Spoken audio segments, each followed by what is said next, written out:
Welcome to Neural News Hub. We're jumping right in today because we need to talk about what it really means to be a global power right now. So let's get straight to it. So let's talk about today's date, February 24th, 2026. It's a heavy one. We're now 4 years into the war in Ukraine. And as if that's not enough, tonight, all eyes are on the president's State of the Union address, happening right as tensions with Iran are hitting a boiling point. It's pretty clear, right? The old playbook, the old definitions of what makes a country powerful, they just aren't cutting it anymore. So that brings us to the big question we're tackling. What is the new currency of global power? And to figure that out, let's start with the classic symbol of might. That's, well, starting to show some serious cracks.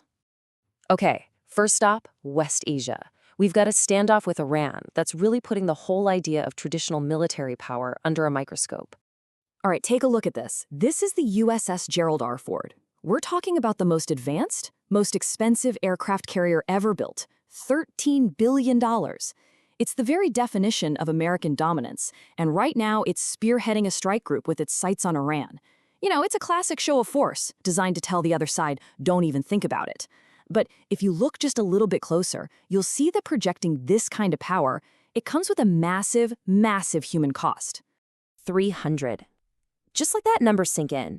That's how many days, in a row, the 4,600 sailors on the Ford have been deployed. Mission extension after mission extension has pushed this crew to the absolute edge. You see, this isn't just about whether the hardware is ready to go, it's about human endurance. And it begs the question, how long can you keep this up before your most important asset, your people, starts to fall apart? And this quote, coming directly from a crew member, really says it all. There is a serious morale crisis brewing just under the deck. Think about it. When the people running your most sophisticated military hardware are completely burned out, your whole strategy is on thin ice. So you've got one superpower stretching its traditional power to the breaking point, while another conflict is showing us a totally different way to wage war. And that brings us to Ukraine. On this 4th anniversary, what we're seeing isn't just a story of endurance, it's a masterclass in a whole new model of power. This model is built on rapid technological evolution and what the pros call asymmetric warfare. Basically, it's about being smart and using your enemy's size and strength against them. This right here is a perfect example. On one side, you have the original Neptune missile. It was designed for coastal defense, an anti-ship weapon with about a 300-kilometer range. Pretty standard stuff. But then, look at what Ukraine did. They created the Long Neptune. They re-engineered it into a land attack missile that can reach 1,000 kilometers. 1,000! They literally turned a shield into a spear that can strike deep, deep into enemy territory. That right there is tech agility completely changing the game. And you know, what's happening in Ukraine? It's not happening in a vacuum. It's actually part of this huge global race. A race for nations to control their own defense technology, to achieve what we call technological sovereignty. And if you want to see a country that embodies this shift in a big, big way, you have to look at India. I mean, just look at these numbers. India's defense budget has almost tripled.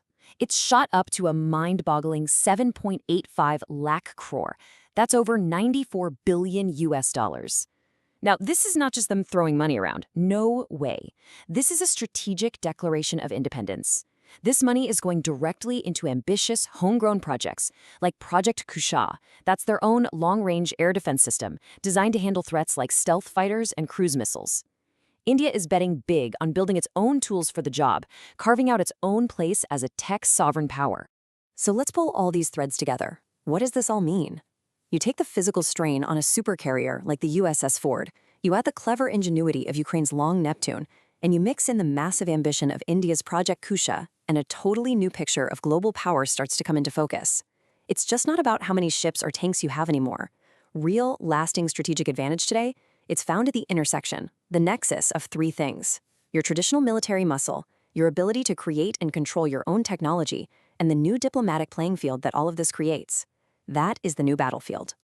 And that's our briefing for today. If you got something out of this breakdown, please do us a favor and hit that like and subscribe button. We'll keep bringing you more updates and informative deep dives just like this one.